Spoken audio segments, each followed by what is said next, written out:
안녕하십니까. 부동산 학교론 이영방입니다. 자, 핸드북 우리가 그 내용을 가지고 한번 살펴보도록 하겠습니다. 자, 먼저 우리 핸드북에서 첫 번째 1강입니다. 1강 부분에서의 테마는 수요량의 변화와 수요의 변화, 그 다음에 수요 변화의 요인, 그리고 공급량의 변화와 공급의 변화, 그리고 공급 변화 요인에 대해서 살펴보도록 하겠습니다. 자, 먼저는 우리 핸드북 37쪽에 있는 내용인데요. 수요량의 변화에 대해서 보도록 할까요? 해당 부동산의 가격 변화 때문에 수요량이 바뀌는 거. 그러니까 원인이 뭐예요? 해당 가격. 결과는 수요량이 바뀌는 거. 그러면 이것을 수요량의 변화라고 불러요. 이거는 수요 곡선 상에서 점의 이동으로 나타납니다. 예를 들어서 수요 곡선이 이렇게 있어요. 그럼 수요 곡선이 있을 때 만일 가격이 600원일 때 40개. 근데 800원으로 올라갔어요. 가격이. 그러면 수요량이 40개에서 20개로 줄었어요. 그러니까 비싸졌으니까 수요량이 주는 거죠. 그러면 이것은 요점에서 요점으로 곡선상에서 이동하는 거예요. 이걸 뭐라고 하냐면 수요량의 변화라고 붙여요. 해당 가격 때문에 수요량이 바뀌는 거. 곡선상에서 이동. 그것을 수요량의 변화다. 이렇게 말하죠. 자, 그런데 여러분 유념할 것이 가격이 떨어졌어요. 그럼 이제 수요량이 늘겠죠. 그러면 요즘에서 요즘으로 곡선상에서 이동하는 겁니다. 수요량의 변화는 해당 가격이 변해서 수요량이 바뀌는 것. 그런데 수요의 변화가 있어요. 수요의 변화는 해당 부동산 가격 이외의 요인 때문에 수요량이 바뀌는 것. 그러니까 수요량이 바뀌어요. 바뀌는데 원인이 해당 부동산 가격 이외의 요인 때문에 바뀌는 거예요. 이건 수요 곡선 자체의 이동. 곡선 자체가 이동하는 거죠. 가격이 600원입니다. 수요량이 40개였죠? 가격은 변함이 없는데 수요량이 느는 거예요. 이거는 수요 곡선 자체가 오른쪽으로 이동했죠. 우측 이동. 또는 우측으로 이동했다는 뜻도 되지만 위로 이동한 의미도 되기 때문에 우상향 이동. 이렇게 말할 수 있어요. 가격은 변함이 없는데 요거 우측 이동 혹은 우상향 이동입니다. 가격은 변함이 없는데 수요량이 주는 거예요. 그 말은 수요 곡선이 왼쪽 좌측으로 이동한 거죠. 또는 아래로 이동한 것도 돼요. 이것을 우리는 좌하향 이동. 수요 증가는 우상향 이동, 수요 감소는 좌하향 이동. 이걸 그냥 우측 이동, 좌측 이동 해도 돼요. 우리는 이것을 수요의 변화라고 합니다. 수요의 변화는 결과적으로 수요량이 바뀌어요. 그러니까 수요량이 바뀐다는 점에서는 수요량이 변하든 수요의 변화도 똑같아요. 근데 원인이 달라요. 원인이 해당 가격이면 수요량이 변하고 원인이 해당 가격 이외의 요인이면 수요의 변화고 그렇습니다. 수요량의 변화와 수요의 변화의 중요한 암급 포인트는 해당 가격만이 수요량이 변하고 나머지 모두는 수요의 변화라는 거예요. 문제를 우리가 해결할 때 시험 문제가 나왔을 때 문제 해결하는 요용이 문제가 수요 변화를 가져오는 요인으로 틀린 것은 하고 나오잖아요. 그러면 해당 가격을 찾으면 무조건 정답이에요. 그거는 수요량의 변화니까. 그래서 수요 변화 요인이 아닌 것은 하고 물어보면 해당 가격을 찾으면 정답이다. 수요 변화 요인의 내용을 보면 어떤 것들이 있나 볼까요? 소득이 바뀌는 경우가 있어요. 소득이 바뀌어서 예를 들어서 소득이 증가하면 수요량이 증가하는 재화가 있어요. 이런 재화를 정상재라고 불러요. 정상재는 그러니까 수요 곡선이 소득이 증가하면 수요 곡선이 우측으로 이동하죠. 물론 소득이 감소하면 수요량이 줄기 때문에 수요 곡선이 좌측으로 이동합니다. 소득이 증가할 때 수요량이 주는 재화가 있어요. 이런 재화를 열등재라 그래요. 열등재는 수요 곡선이 좌측으로 이동하죠. 소득이 증가하면 수요 곡선 좌측 이동입니다. 그다음 다른 부동산의 가격 변화가 있어요. 다른 부동산의 가격 변화는 X 가격이 상승하면 예를 들어 커피 가격이 상승하면 X의 수요량, 커피의 수요량이 줄어드는 거예요. 그리고 대신 홍차의 수요량이 느는 거죠. 이런 경우를 대체재라고 그래요. X 가격 상승, Y 수요 증가 이런 관계. 예를 들면 아파트 가격이 상승하면 아파트의 수요량이 주는 대신에 단독주택의 수요량이 느는 거죠.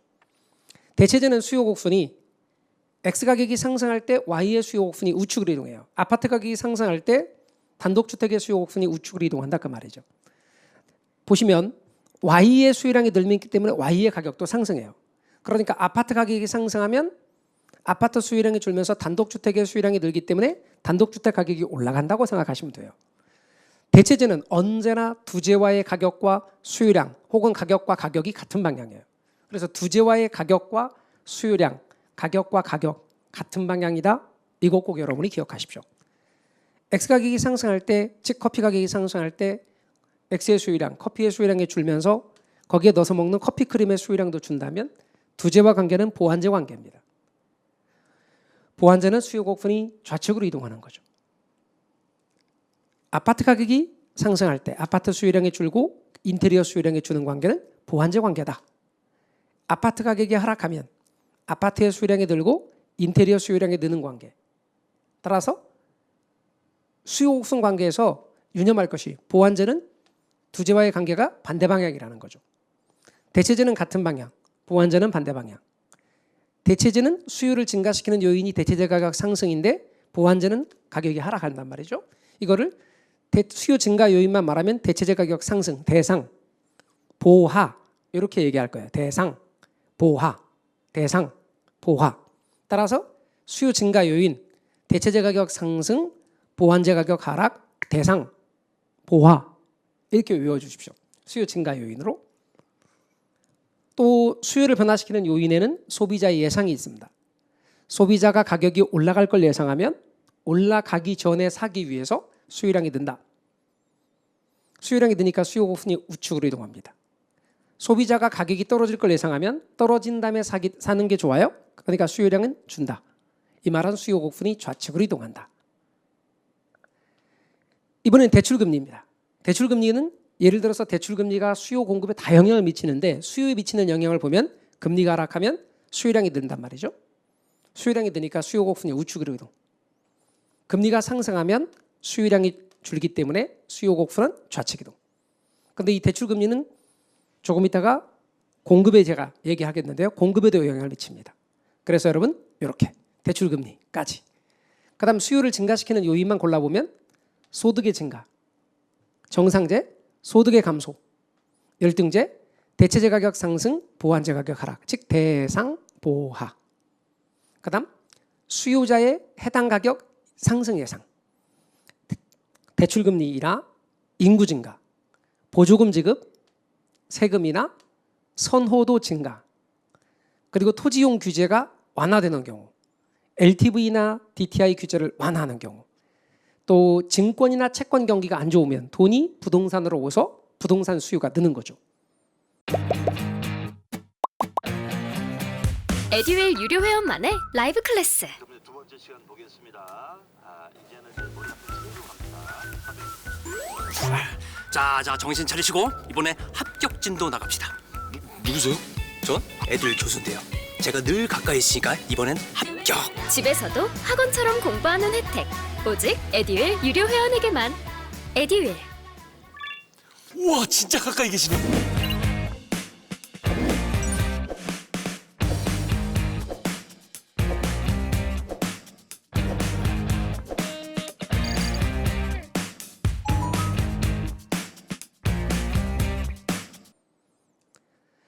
이제는 공급량의 변화입니다. 수요와 짝을 맞춰서 해당 가격이 변함에 따라 공급량이 바뀌는 건 공급량의 변화입니다. 공급 곡선 상에서의 점의 이동으로 나타나고요. 600원일 때 공급량이 40개인데 이렇게 가격이 떨어졌어요. 500원으로. 그러면 공급량이 20개로 줄었어요. 곡선 상에서 이동하는 거죠. 해당 가격이 바뀜에 따라 공급량이 바뀌는 건 공급량의 변화입니다. 해당 가격이 올라갔어요. 이렇게 가격이 올라갑니다. 그러면 공급량이 느는 거죠. 이걸 우리는 공급량의 변화고 곡선상에서 이동합니다. 그런데 공급의 변화는 해당 가격 이외의 요인 때문에 공급량이 바뀌는 거예요. 그러니까 가격은 변함이 없고 가격 이외의 요인 때문에 공급량이 바뀌는 거죠. 예를 들어서 이것은 가격 이외의 요인 때문에 공급량이 바뀐단 말은 공급 곡선 자체가 바뀌는 걸 말하죠. 예를 들어서 최초에 가격이 600원이었거든요. 공급량은 40개였는데 가격이 변함이 없는데 공급량이 60개로 늘었어요. 그 말은 공급 곡선 자체가 오른쪽으로 이동했다 또는 아래로 이동했다는 뜻이 돼요. 이건 공급의 증가를 의미하죠. 그래서 공급 곡선의 우측 이동 혹은 우하향 이동을 우리는 공급의 증가, 공급 곡선이 좌측 이동 또는 좌상향 이동은 공급의 감소. 공급의 증가는 우측 이동, 공급의 감소는 좌측 이동. 우리는 이것을 공급의 변화라고 불러요. 공급량의 변화와 공급의 변화의 중대한 암기 포인트는 해당 가격만이 공급량의 변화이고 나머지 모두는 공급의 변화에 해당돼요. 문제를 해결할 때는 문제가 공급량의 변화와 공급 변화를 구분하는 문제가 나온단 말이에요. 그럴 때 해당 가격을 찾아서 공급량의 변화를 먼저 해결하면 돼요. 그래서 먼저 해당 가격을 찾아요. 그거는 공급량의 변화죠. 해당 가격 이외에는 공급의 변화고. 문제를 찾을 때 항상 그렇게 하면 됩니다. 공급 변화 요인입니다. 예를 들면 기술이 발전했어요. 기술이 발전하면 공급량이 늘고 공급 곡선은 우측으로 이동하죠. 또 생산 요소 가격이 변했어요. 생산 요소 가격이 하락하면 생산비가 절감되기 때문에 공급이 늘죠. 공급량이 늘기 때문에 공급 곡선이 우측으로 이동합니다. 생산 요소 가격이 상승하면 생산비가 올라가는 거죠. 이거는 공급량이 줄겠죠. 그럼 공급 곡선이 좌측으로 이동하는 겁니다. 또 다른 부동산의 가격 변화입니다. X 가격이 상승했어요. 예를 들어 콩 가격이 상승했어요. 그러면 X의 공급량인 콩 공급량이 늘겠죠. 그러면 한정된 땅에서 콩의 공급을 늘린단 말은 예를 들어 옥수수의 공급이 준다는 얘기입니다. 콩과 옥수수를 동시에 같이 늘릴 수가 없어요. 왜냐하면 재배 면적이 한정 딱 돼 있으니까. 그럼 어떤 땅을 갖고 콩과 옥수수를 재배하는 농부를 기본적으로 전제한 거죠. 그럼 콩의 공급을 늘리면 옥수수 공급이 줄고 옥수수 공급이 늘면 콩의 공급이 주는 관계, 이런 관계를 공급 측면에서 생산 측면에서 대체제 관계죠. 그래서 이런 경우에 콩의 공급 곡선이 좌측으로 이동하는 옥수수의 공급 곡선이 좌측으로 이동합니다. 콩 가격이 상승했더니 콩 공급을 늘리고 옥수수 공급을 줄였기 때문에 옥수수의 공급 곡선이 좌측으로 이동하죠. 그럼 콩 가격이 하락하면 콩의 공급이 준 대신 옥수수의 공급량이 늘 테니까 공급에 관한 측면을 보면 이렇게 공급은 대체제가 반대 방향이군요. 수요는 같은 방향일 때 대체제인데 공급은 반대 방향일 때 대체제가 됩니다. X 가격이 상승했어요. 쇠고기 가격이 올랐다고 합시다. X의 공급량, 쇠고기 공급량이 늘어요. 그리고 쇠가죽의 공급량도 같이 늘어요. 소를 많이 잡았다는 뜻이죠. 이게 생산 측면에서 보완제. 사실 엄밀하게는 결합제라고 부릅니다만 그러면 보완제의 경우는 쇠고기 가격이 상승할 때 쇠가죽의 공급이 늘면서 공급 곡선이 우측으로 이동하는 거예요. 이럴 때 보완제는 같은 방향일 때 보완제가 되는 거죠. 수요와 반대입니다. 따라서 여러분은 수요와 완전히 반대. 이거 기억하지 마세요. 공급은 헷갈려요. 그러니까 수요만 딱 기억하세요. 대체제의 보완제는 대상, 보완만 기억하시고 공급은 수요와 반대 이렇게 기억하시면 돼요. 또 공급자 예상입니다. 공급자가 가격이 올라갈 걸 예상하면 올라간 다음에 팔려고 공급량이 줄어요. 공급량이 줄기 때문에 공급 곡선이 좌측으로 이동하는 거죠. 또 공급자가 가격이 하락할 걸 예상하잖아요. 공급량이 늘어요. 이것은 공급 곡선 우측 이동이에요. 그러니까 유념할 것은 가격이 상승할 걸 예상하면 공급량이 줄고 공급 곡선 좌측 이동. 가격이 하락할 걸 예상하면 공급량이 늘면서 공급 곡선 우측 이동. 수요와 반대. 수요와 반대. 자, 그다음 여러분이 유념할 것은 조세 및 보조금이에요. 조세 및 보조금에서 조세를 부과했어요. 그러면 생산비가 올라갔죠. 생산비가 올라갔기 때문에 공급량은 줄죠. 공급량이 줄니까 공급곡선은 좌측으로 이동해요. 보조금 지급하면 보조금을 지급합니다. 그러면 생산비가 떨어집니다. 생산비 하락은 당연히 공급량이 늘고 공급곡선은 우측 이동. 조세를 부과하면 공급곡선 좌측 이동. 정확하게는 상향 이동입니다만 보조금 지급하면 공급곡선의 우측 이동. 하향 이동이죠. 그다음 대출금리입니다. 수요 공급에 다영향을 미치죠. 금리가 하락하면 자금 조달 비용이 줄어들기 때문에 공급량이 늘어요. 그래서 공급곡선이 우측으로 이동하고 금리가 올라가면 자금 조달 비용이 올라간 거니까 공급량이 줄어요. 공급곡선이 좌측으로 이동하죠. 금리의 경우는 수요 공급에 다영향을 미치는 거죠. 자, 문제 하나 다뤄볼까요? 자, 우리 책엔 없지만 기출 문제 나왔던 겁니다. 자, 주택 공급 변화 요인과 공급량 변화 요인이 옳게 묶인 것은 28회 기출입니다. 한번 다뤄보죠. 왼쪽에는 공급 변화 요인이 있고 오른쪽에는 공급량 변화 요인이 있어요. 이렇게 주어졌어요. 그럼 문제가 주택이에요. 주택 이렇게. 주택 공급량 변화 요인을 먼저 찾으세요. 공급량 변화 요인이 가서 주택이니까 주택의 가격이 있나 보는 거예요. 주택의 가격이 있잖아요. 얘는 공급량의 변화죠. 그리고 왼쪽을 보는 거예요. 주택 건설업체 수의 증가는 공급의 변화죠. 답은 그냥 1번이죠.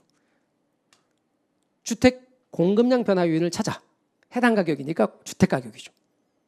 됐죠? 그리고 공급 변화 요인은 가격 이외 요인인데 건설업체 수가 증가하면 공급 증가니까 답은 1번으로 하는 거 좋죠. 나머지는 전부 다 가격 이외의 요인이죠. 그러니까 이쪽에 보십시오. 얘네들이 공급량 변화 요인이 아니라 공급 변화 요인이죠.